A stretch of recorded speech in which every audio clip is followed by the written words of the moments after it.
Hi all, welcome to competitive cracker. ഞാൻ മനു.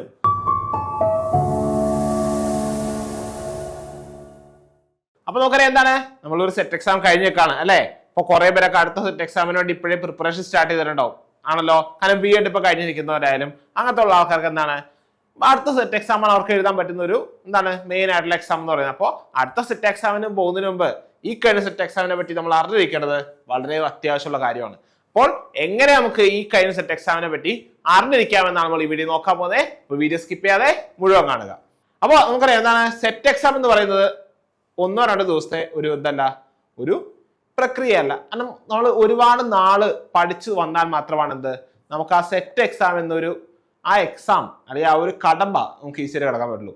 അപ്പോൾ അത്രയും നാളത്തെ നല്ല കഷ്ടപ്പാട് നിങ്ങളുടെ മുമ്പിൽ നിന്ന് വരണം. അത്രയും ഡീറ്റെയിൽ ആയിട്ട് നിങ്ങൾ എഫേർട്ട് എടുത്താൽ മാത്രമാണ് നിങ്ങൾക്ക് സെറ്റ് എക്സാം പോലത്തെ ഒരു പരീക്ഷ, അത് പറയാലോ അത്യാവശ്യം വിൻ പെർസെൻറ്റേജ് ഒരുപാട് ഇല്ലാത്തൊരു എക്സാം ആണ്. നമുക്ക് പി ജി ലെവലിലായിട്ട് ഒരുപാട് ടോപ്പിക്സ്, എസ്പെഷ്യലി മാത്സിലാണെങ്കിൽ തന്നെ ഇഷ്ടംപോലെ ടോപ്പിക്സ്, ഉള്ളിലുള്ള കൊച്ചു കൊച്ചു തിയറംസിന്ന് വരെ ഉള്ള ഡീറ്റെയിൽഡ് ആയിട്ടുള്ള ക്വസ്റ്റ്യൻസ് എവിടെ വരാറുണ്ട്, നമ്മുടെ സെറ്റ് എക്സാമിന് വരാറുണ്ട്. അപ്പോൾ അത്രയും ഡീറ്റെയിൽ ആയിട്ട് പഠിച്ച് അത്രയും എഫേർട്ട് എടുത്താൽ മാത്രമാണ് നമുക്ക് ഈ സെറ്റ് എക്സാം ഈസി ആയിട്ട് ക്രാക്ക് ചെയ്യാൻ പറ്റൂ. ഓഫ് കോഴ്സ് എന്തുണ്ട്, കുറെ ക്വസ്റ്റ്യൻസ്, കുറെ ടൈപ്പ് ക്വസ്റ്റ്യൻസ് ഇങ്ങനെ റിപ്പീറ്റ് ചെയ്ത് ചോദിക്കുന്നുണ്ട്. എങ്കിലും ഡീറ്റെയിൽ ആയിട്ട് പഠിക്കുക എന്നതാണ് മെയിൻ ആയിട്ടുള്ള കാര്യം. അപ്പോൾ അത്രയും ഡീറ്റെയിൽ ആയിട്ട് പഠിച്ച 2-3 കുട്ടികളുടെ റിവ്യൂ ആണ് ഈ കാണുന്നത്. അപ്പോൾ കൃത്യമായ രീതിയിൽ എന്താണ് പഠിച്ചാണ് അവർ ഈ എക്സാമിനെ ഫേസ് ചെയ്തതെന്ന് പറയാം.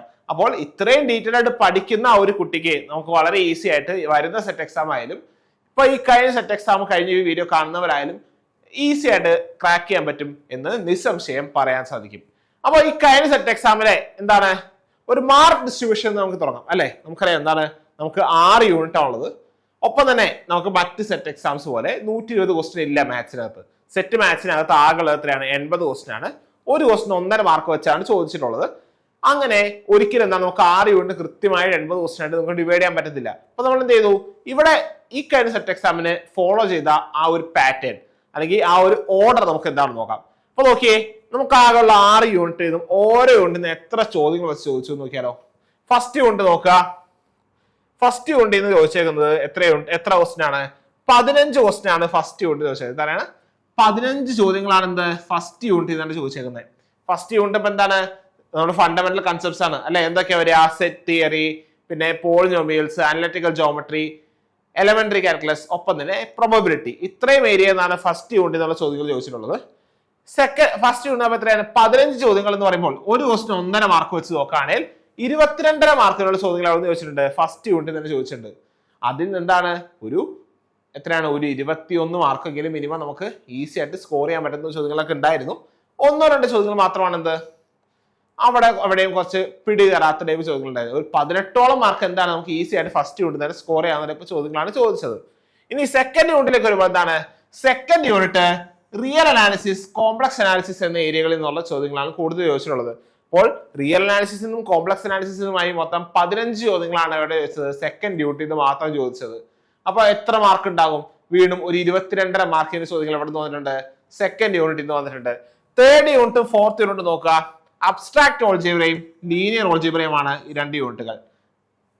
അപ്പൊ നിങ്ങൾ ആലോചിക്കും, നോക്കിയേ നമ്മുടെ ഫോർത്ത് യൂണിറ്റ് ലീനിയർ ഓൾജിബ്ര ഇഷ്ടംപോലെ ചോദ്യങ്ങൾ ചോദിച്ചിരുന്ന ഒരു യൂണിറ്റ് ആണ്.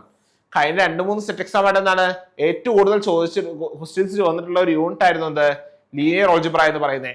പക്ഷേ ഇത്തവണ എന്ത് പറ്റി, ലീനിയർ ഓൾജിബ്ര എന്നുള്ള ചോദ്യങ്ങളുടെ എണ്ണം വളരെ കുറവായിരുന്നു. വളരെ കുറവ് എന്ന് വെച്ചാൽ വളരെ കുറവായിരുന്നു. കാരണം ടോപ്പോളജിയിൽ നിന്ന് ചോദിച്ച ചോദ്യങ്ങളെക്കാൾ കുറവ് ചോദ്യങ്ങളാണ് എവിടെ ചോദിച്ചത്, ലീനിയർ ഓൾജിബ്ര ചോദിച്ചത്. പിന്നെ പൊതുവെ അബ്സ്ട്രാക്ട് ഓൾജിബ്ര എന്ന ചാപ്റ്ററിൽ നിന്ന് ചോദ്യങ്ങൾ പൊതുവെ കുറവായത് കാരണം നമുക്ക് അതിനെ പ്രത്യേകിച്ച് പറയാനില്ല. പക്ഷേ ഏറ്റവും കൂടുതൽ കുട്ടികൾ ഞെട്ടിച്ചത് അല്ലെങ്കിൽ വിദ്യാർത്ഥികൾ അല്ലെങ്കിൽ ഉദ്യോഗാർത്ഥികൾ ഞെട്ടിച്ചത് എന്താണ്, ലീനിയർ ഓൾജിബ്രയിൽ നിന്ന് ചോദിച്ചിട്ടുള്ള ഈ ചോദ്യങ്ങളുടെ എണ്ണത്തിലുള്ള ഗണ്യമായ കുറവാണ്. അപ്പൊ നോക്കിയേ, ഏറ്റവും കൂടുതലുള്ള ഒരു 3ഓളം ചോദ്യങ്ങൾ കുറവാണ് എവിടെ ചോദിച്ചത്, ലീനിയർ ഓൾജിബ്രയിൽ ചോദിച്ചത്. അപ്പൊ ഏകദേശം എത്ര മാർക്കിന്റെ ചോദ്യങ്ങൾ ചോദിച്ചിട്ടുണ്ടാവും, എത്ര മാർക്കിന് ചോദിച്ചിട്ടുണ്ടാവും, 18 മാർക്കിനുള്ള ചോദ്യങ്ങളാണ് ഈ 2 യൂണിറ്റിൽ നിന്നും വന്നത്. എത്രയാണ്, 18 മാർക്കിനുള്ള ചോദ്യങ്ങളാണ് ഈ 2 യൂണിറ്റുകളിൽ നിന്നായിട്ട് ഓരോ യൂണിറ്റിൽ നിന്നും വന്നത്. അപ്പൊ ഞാൻ പറഞ്ഞു ആദ്യത്തെ 2 യൂണിറ്റിൽ നിന്ന് 22.5 മാർക്ക് വെച്ചുള്ള ചോദ്യങ്ങൾ ചോദിച്ചു. അടുത്ത 2 യൂണിറ്റിൽ നിന്ന് 18 മാർക്ക് വെച്ചുള്ള ചോദ്യങ്ങൾ ചോദിച്ചത്. ഇനി ലാസ്റ്റത്തെ 2 യൂണിറ്റ് ഏതാണ്, 5ാമത്തെ യൂണിറ്റ് നോക്കാം. 5ാമത്തെ യൂണിറ്റ് വരുന്നത് ഏതാണ്, ഡിഫറൻഷ്യൽ ഇക്വേഷനും നമ്പർ തിയറിയുമാണ്. അതിൽ നിന്നും പൊതുവെ ചോദ്യങ്ങൾ വളരെ കുറവ് ചോദ്യങ്ങൾ ചോദിക്കാറുള്ളൂ.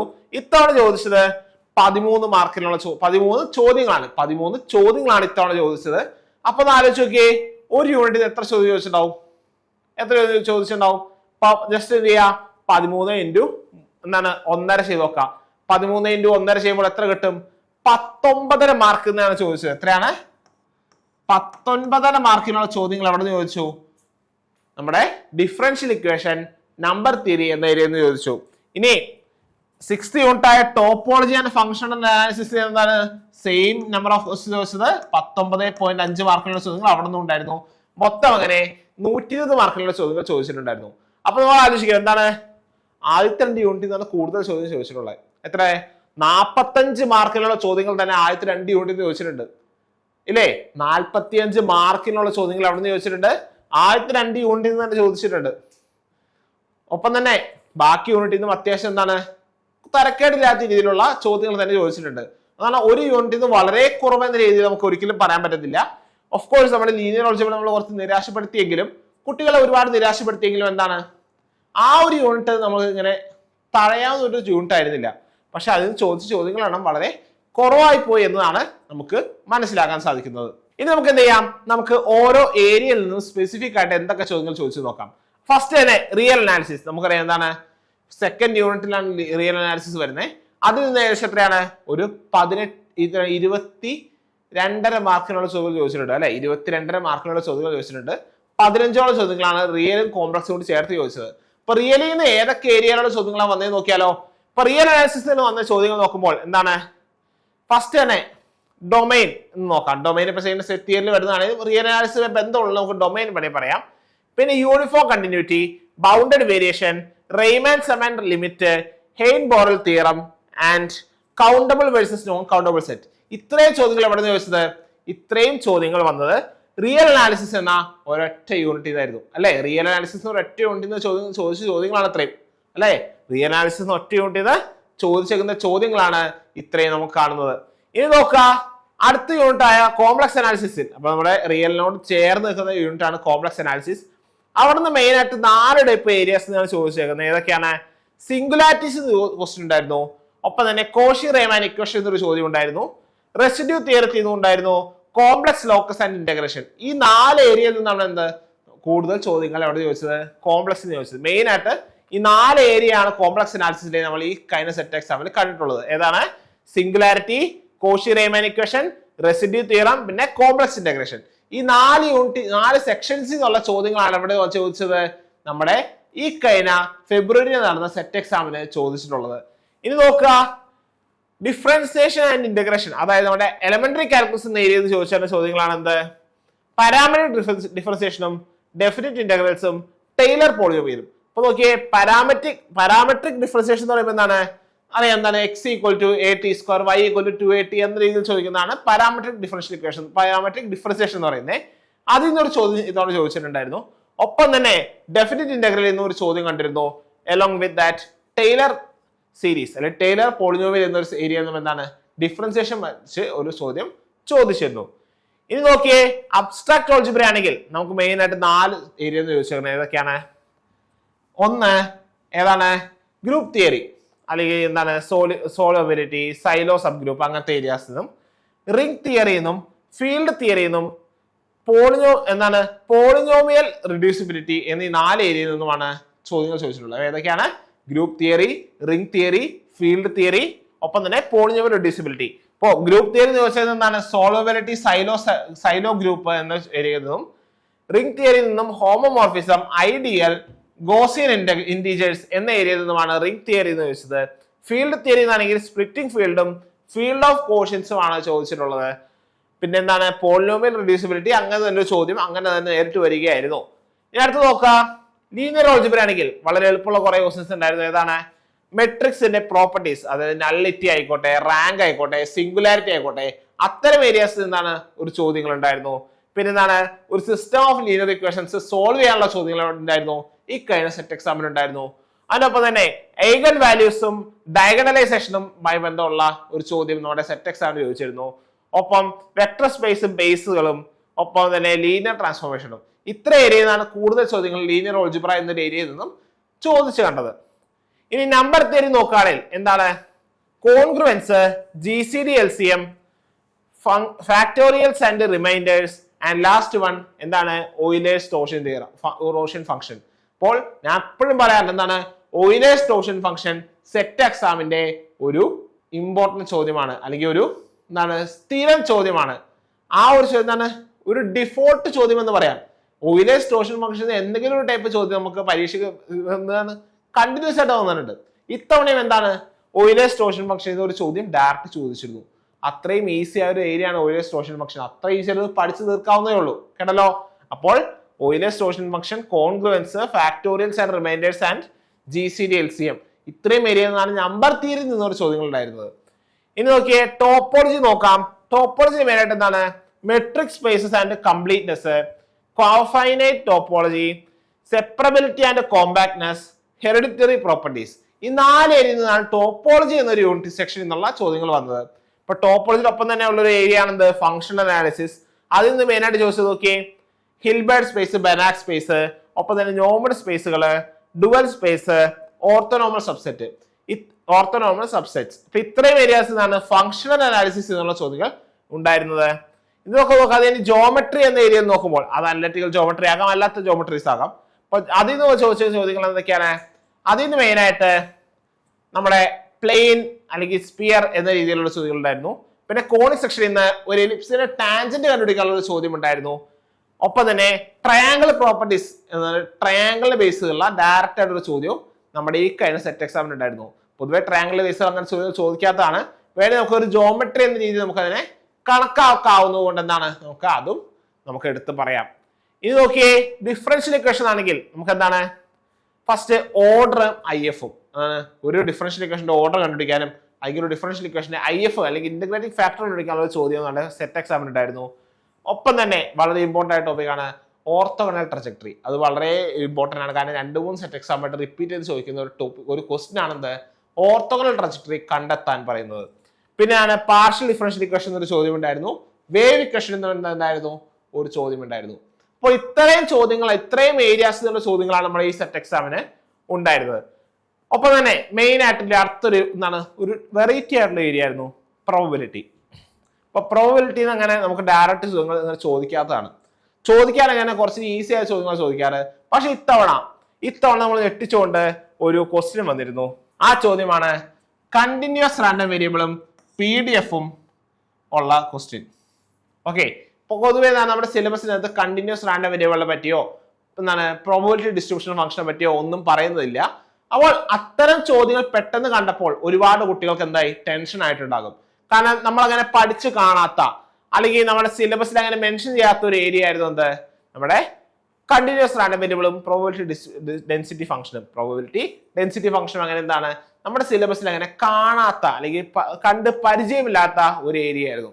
പക്ഷെ ആ ഒരു ഏരിയയിൽ നിന്നും ഒരു ചോദ്യം വന്നപ്പോൾ നമ്മൾ ഒന്ന് നെറ്റിയായിരുന്നു. അപ്പോൾ എന്താണ്? അത്തരം ഒരു ചോദ്യം കൂടി സെറ്റ് എക്സാമിന് വന്ന സ്ഥിതിക്ക് നമ്മൾ നമ്മുടെ പഠിക്കുന്നതിന്റെ ആ ഏരിയ പഠിക്കുന്നതിന്റെ എന്താണ് ആ ഏരിയ പഠിക്കുന്നതിന്റെ ഡെപ്ത് കുറച്ചുകൂടി ഇൻക്രീസ് ചെയ്യേണ്ടിയിരിക്കുന്നു എന്ന് നമുക്ക് നിസ്സംശയം പറയാൻ പറ്റും. അപ്പോൾ അത്രയും ഡീപ്പായിട്ട് ഇനി പഠിച്ചാലാണ് എന്ത് വരുന്ന സെറ്റ് എക്സാംസ് നമുക്ക് ഈസി ആയിട്ട് ക്രാക്ക് ചെയ്യാൻ സാധിക്കൂ. അപ്പോൾ ഇങ്ങനെ ഒരു അനാലിസിസ് പിന്നെ പറയാൻ മെയിൻ കാരണം എന്താ വെച്ചാൽ എന്താണ്? നമ്മുടെ സെറ്റ് എക്സാം എന്താണ്? അത്യാവശ്യം ധാരാളം കുട്ടികൾ എഴുതുന്നതാണ്. അപ്പോൾ അത്തരം ഒരു എക്സാം, അത്രയും ടൈറ്റ് കോമ്പറ്റീഷൻ ഉള്ള എക്സാമിൽ ഓഫ് കോഴ്സ് എന്താണ്? Fixed rank, fixed cut off ആണ്. ആ കട്ട് ഓഫിനെ കടന്ന് നമുക്ക് സെറ്റ് എക്സാം ക്രാക്ക് ചെയ്യണമെങ്കിൽ എന്താണ്? നമ്മൾ അതിനനുസരിച്ച് പ്രിപ്പറേഷൻ എവിടെ വേണം? നമ്മൾ സെറ്റ് എക്സാമിന് കൊടുക്കണം, അല്ലെ? ഇപ്പോൾ ഇത്തരം ഒരു അനാലിസിസ് ഓരോ യൂണിറ്റിൽ ഓരോ സെക്ഷനിൽ നിന്നും ഏതൊക്കെ ചോദ്യങ്ങളാണ് ചോദിച്ചതെന്ന് ഡീറ്റെയിൽ ആയിട്ട് പറയാനുള്ള മെയിൻ കാരണം എന്താണെന്ന് വെച്ചാൽ എന്താണ്? ആ ഏരിയാസിന് കൂടുതൽ ഫോക്കസ് കൊടുത്താൽ മാത്രമാണ് എന്ത് വരുന്ന സെറ്റ് എക്സാംസ് നമുക്ക് ഈസി ആയിട്ട് ക്രാക്ക് ചെയ്യാൻ സാധിക്കും. അപ്പോൾ നമ്മൾ ഏതൊക്കെ പഠിക്കുന്നോ, ഏതൊക്കെ ടോപ്പിക്സ് പഠിക്കുന്നോ ആ ടോപ്പിക്സിന് പ്രോപ്പർ ആയിട്ടുള്ള ഒരു ബേസ് നമുക്ക് വേണം. ഇപ്പോൾ ഓഫ് കോഴ്സ് എന്താണ് പ്രോബബിലിറ്റി ഡെൻസിറ്റി ഫംഗ്ഷൻ തന്നെ ഇപ്പൊ ചാടിക്കറി പഠിക്കാൻ തുടങ്ങുകയാണെങ്കിൽ എന്താണ് പ്രോബബിലിറ്റി എന്നറിയാത്ത അല്ലെങ്കിൽ പ്രോബബിലിറ്റിയുടെ പ്രോപ്പർട്ടീസ് എന്താണെന്ന് അറിയാത്ത ഒരാൾ അത്തരം ഒരു കാര്യത്തിലേക്ക് ഇറങ്ങി തിരിച്ചാൽ എന്താണ് അത് അവർ നേരിടുന്ന ഒരു വെല്ലുവിളി ആയിരിക്കും എന്ന് നിസ്സംശയം പറയാൻ പറ്റും, കേട്ടല്ലോ. അപ്പോൾ ഒരുപാട് കാര്യങ്ങൾ ഇപ്പോൾ ഓരോ സെക്ഷനിൽ പഠിക്കാനായി ഇപ്പോൾ സിംഗുലാരിറ്റി ആയിക്കോട്ടെ, റെസിഡ്യൂ ആയിക്കോട്ടെ, ഫംഗ്ഷണൽ അനാലിസിസിലെ ബെനാക് സ്പേസ് ആയിക്കോട്ടെ. ബെനാക് സ്പേസ് പഠിക്കുമ്പോൾ എന്താണ് ഒരു കംപ്ലീറ്റ് സ്പേസ് എന്ന് പഠിക്കാതെ ബെനാക് സ്പേസ് പഠിക്കാൻ പോയിട്ട് ഒരു കാര്യവുമില്ല. അപ്പോൾ അത്തരം കാര്യങ്ങൾ ഓരോ ഏരിയാസ്, ഇപ്പൊ നമ്മൾ ഏതൊരു ചെറിയ ഏരിയ എടുത്താലും അതിന് ബാക്കിലായിട്ട് ഒരുപാട് ബേസിക് ആയ കാര്യങ്ങളുണ്ടാവും. സോ ഫസ്റ്റ് സ്റ്റെപ്പ് എന്താണ്? നമ്മുടെ ബേസിക്സിനെ എങ്ങനെ സ്റ്റേബിലൈസ് ചെയ്യാം എന്നതാണ് ഏറ്റവും ബേസ് ആയിട്ടുള്ള, ഏറ്റവും ഫണ്ടമെന്റൽ ആയിട്ടുള്ള കാര്യം. ഫണ്ടമെന്റൽ ആയിട്ട് ആ ബേസുകൾ സ്റ്റെബിലൈസ് ചെയ്യാതെ ഒരിക്കലും മുകളിലേക്ക് പഠിച്ചു പോയാൽ നമുക്ക് എന്ത് പറ്റില്ല, നമുക്ക് എല്ലാ ടോപ്പിക്സും ഈക്വലി കവർ ചെയ്യാൻ പറ്റില്ല. ഓഫ് കോഴ്സ് എന്താണ് സിമ്പിൾ ആയിട്ട് ഏറ്റവും ഒരു ഇമ്പോർട്ടൻറ്റ് കാര്യം പറയാം, ഒരിക്കലും സെറ്റ് എക്സാമിന് നമുക്ക് 120 കിട്ടത്തില്ല. നമ്മൾ എത്ര കടിഞ്ഞ് പഠിച്ചാലും എന്താണ് 120 കിട്ടുക എന്ന് പറഞ്ഞാൽ അത്രയും റയറസ്റ്റ് ഓഫ് ദ റയറസ്റ്റ് എന്ന് പറയാം. ചെയ്യണ ഒരു പരിധി വരെ ഇമ്പോസിബിൾ എന്ന് പറയാവുന്ന ഒരു ഏരിയ ആണത്. അപ്പോൾ നമുക്ക് എന്താണ് നമ്മുടെ ലക്ഷ്യം എപ്പോഴും എന്താണ് ഒരു 50% മാർക്ക്, അതായിരിക്കണം നമ്മുടെ ലക്ഷ്യം. അതിന്റെ മേലേക്ക് എന്താണ് നമുക്ക് നേടുക എന്ന് പറയുമ്പോൾ അത് നമ്മുടെ എന്താണ് നമുക്കൊരു എക്സ്ട്രാ ബോണസ് എന്ന രീതി മാത്രം കണക്കാക്കാം. അപ്പോൾ ഒരു 50% മാർക്ക് എന്നൊരു ലക്ഷ്യത്തോടെ പഠിച്ചാൽ മാത്രമാണ് എന്ത് നമുക്ക് സെറ്റ് എക്സാമിനെ ഈസി ആയിട്ട് ക്രാക്ക് ചെയ്യാൻ പറ്റുക. അപ്പൊ നിങ്ങൾ വിചാരിക്കും 50% പോരെ, എളുപ്പമല്ലേ? ഇപ്പൊ ഞാൻ നേരത്തെ പറഞ്ഞു എന്താണ് ഫുൾ ഡിസ്ട്രിബ്യൂഷൻ എന്താണ് 22.5 മാർക്ക് വെച്ച് ഫസ്റ്റത്തെ 2 യൂണിറ്റ് ചോദിച്ചു, 18 മാർക്ക് വെച്ച് അടുത്ത 2 യൂണിറ്റിൽ നിന്നും 19.5 മാർക്ക് വെച്ച് അടുത്ത 2 യൂണിറ്റിൽ നിന്നും. ഇതിൽ 3 യൂണിറ്റിനും ഫുൾ മാർക്ക് കിട്ടിയാൽ ഓഫ് കോഴ്സ് നമുക്ക് 50% മേലെ എത്തും അല്ലെ? 50% മേലെ നമുക്ക് ഈസി ആയിട്ട് എത്തും. അപ്പോൾ അത്രയും ഡീപ്പായിട്ട് പഠിക്കണം ഓരോ യൂണിറ്റിനും. നമുക്ക് എന്താ പറയാം, എത്ര ഡീപ്പായിട്ട് പഠിച്ചാലും എന്താണ് 1-2 ക്വസ്റ്റ്യൻസ് നമുക്ക് വിട്ടുപോകും, അത് സ്വാഭാവികമാണ്. അപ്പൊ എന്താണ് അറിയാവുന്ന കാര്യങ്ങൾ കൃത്യമായി അറിഞ്ഞു വെക്കുക, ഡൗട്ട്സ് ഉണ്ടെങ്കിൽ ക്ലിയർ ചെയ്ത് സെറ്റാക്കി പോവുക. ഒരിക്കലും എന്താണ് നെഗറ്റീവായിട്ട് ഒന്നും ചിന്തിക്കാതിരിക്കുക. കേട്ടല്ലോ, നമുക്ക് പറ്റും എന്നൊരു വിശ്വാസം നമ്മുടെ ഉള്ളിലുണ്ടെങ്കിൽ നമുക്ക് എന്താണ് എല്ലാം നേടാൻ സാധിക്കും അല്ലേ? പൗലോ കൊയ്ലോ പറയുന്നില്ലേ, നമ്മൾ എന്ത് കാര്യം എന്താണ് മനസ്സ് തരണം ആഗ്രഹിച്ചാലും ലോകം മുഴുവൻ നമ്മളെ സപ്പോർട്ട് ചെയ്തുകൊണ്ടിരിക്കും. ആ സപ്പോർട്ട് ഉണ്ടെങ്കിൽ നമ്മൾ മനസ്സ് തരണം ആഗ്രഹിക്കണം എന്നതാണ് ഫസ്റ്റ് സ്റ്റെപ്പ്. ലോകം സപ്പോർട്ട് ചെയ്യുമ്പോൾ ഒന്ന് നോക്കുക എന്നതല്ല, നമ്മളത് എത്രത്തോളം എന്താണ് നിസ്വാർത്ഥമായി ആഗ്രഹിക്കുന്നു എന്നുള്ളതാണത് മെയിൻ പോയിന്റ്. അപ്പൊ നിങ്ങൾ എത്രത്തോളം നിസ്വാർത്ഥമായി ആഗ്രഹിക്കുന്നോ അത്രത്തോളം നിസ്വാർത്ഥമായി നിങ്ങളെ സപ്പോർട്ട് ചെയ്യാൻ കോമ്പറ്റീറ്റീവ് ക്രാക്കർ നിങ്ങളുടെ ഒപ്പമുണ്ട്. അപ്പോൾ സെറ്റ് മാത്സിന്റെ പുതിയ ബാച്ച് 5.0 അസ്ത്ര ബാച്ച് അതിന്റെ അഡ്മിഷൻ ഇവിടെ സ്റ്റാർട്ട് ചെയ്തിട്ടുണ്ട്. അപ്പോൾ ഈ അഡ്മിഷൻ നിങ്ങൾ എത്രത്തോളം ആഗ്രഹിക്കുന്നു എന്ന് വെച്ചാൽ എന്താണ്, എത്രത്തോളം നിങ്ങൾക്ക് ആവശ്യമാണെന്ന് വിചാരിച്ചാൽ എന്ത് പറയാൻ പറ്റുക, നമ്മുടെ സെറ്റ് എക്സാം എങ്ങനെ ക്രാക്ക് ചെയ്യാം എന്ന് ഡീറ്റെയിൽ ആയിട്ട് നിങ്ങൾക്ക് ഫുൾ ക്ലാസ് എന്ന് പറഞ്ഞാൽ എക്സാം ഓറിയന്റഡ് ആയിട്ട് ഓരോ ടോപ്പിക്സിനെയും പിക്ക് ചെയ്ത് പഠിപ്പിച്ച് നിങ്ങളെ സെറ്റ് ആക്കുന്നതായിരിക്കും കേട്ടോ. ഒപ്പം തന്നെ നല്ല അടിപൊളി മെന്റർഷിപ്പും ഒപ്പം വീക്കിലി എക്സാംസും എല്ലാ സപ്പോർട്ടും നിങ്ങൾക്ക് നേടുന്നതായിരിക്കും. അപ്പോൾ ഈ ഒരു എക്സാം നമ്മൾ ഈ ഒന്നിച്ച് പഠിച്ചാൽ എന്താണ് നമുക്ക് ഒന്നിച്ച് ക്രാക്ക് ചെയ്യാൻ പറ്റും. ഈ ഒരു കോഴ്സിനെ പറ്റി കൂടുതൽ ഡീറ്റെയിൽസ് ചെയ്യാൻ വേണ്ടി നമ്മുടെ നമ്പറിൽ കോൺടാക്ട് ചെയ്യുക. നമ്പർ എന്താണ് 9746455514 എന്ന നമ്പറിൽ കോൺടാക്ട് ചെയ്യുക. ഒപ്പം തന്നെ എന്താണ് നമ്മുടെ താഴെ കമന്റ് ബോക്സിൽ എന്തുണ്ട്, നമ്മൾ ഈ കോഴ്സിനെ പറ്റിയ ഡീറ്റെയിൽസ് അറിയാനുള്ള ഒരു ഗൂഗിൾ ഫോം ഇട്ടിട്ടുണ്ട്. അലോങ് വിത്ത് ദാറ്റ് നമ്മുടെ ഫ്രീ ഗ്രൂപ്പിന്റെ ലിങ്കും നമ്മൾ കമന്റ് ബോക്സിൽ പിൻ ചെയ്ത് വെച്ചിട്ടുണ്ട്. അപ്പോൾ നന്നായി പഠിച്ചാൽ, നിസ്വാർത്ഥമായി പഠിച്ചാൽ എന്താണ് ഈ വരുന്ന സെറ്റ് എക്സാം നമുക്ക് ഈസി ആയിട്ട് ക്രാക്ക് ചെയ്യാൻ പറ്റും. അപ്പോൾ ഇതേപോലെ ധാരാളം വീഡിയോസ് നമ്മളിവിടെ റെഡി ആയിട്ട് നിൽക്കുന്നുണ്ട്. ഓരോ സെക്ഷൻസ് നമ്മുടെ പഴയ ക്വസ്റ്റ്യൻ പേപ്പറിന്റെ ഇമ്പോർട്ടന്റ് ഏരിയാസ് ഒക്കെ നമുക്ക് ഈസി ആയിട്ട് കവർ ചെയ്തുള്ള വീഡിയോസ് ഒക്കെ നമ്മൾ വലിയ വരുന്നതായിരിക്കും. അപ്പോൾ ഇത്തരം ധാരാളം വീഡിയോസ്, ഇത്തരം ഇൻട്രസ്റ്റിംഗ് ആയ വീഡിയോസിന് വേണ്ടി നമ്മുടെ ചാനൽ സബ്സ്ക്രൈബ് ചെയ്യുക. ഒപ്പം തന്നെ നിങ്ങൾക്ക് എന്തെങ്കിലും കമന്റ്സ് അല്ലെങ്കിൽ നിങ്ങൾക്ക് എന്തെങ്കിലും ഡൗട്ട്സ് ഉണ്ടെങ്കിൽ നിങ്ങൾക്ക് ധൈര്യമായിട്ട് നമ്മുടെ കമന്റ് ബോക്സിൽ കമന്റ് ചെയ്യാവുന്നതാണ്. അടുത്ത വീഡിയോ കാണുന്നവരെയും താങ്ക് യു.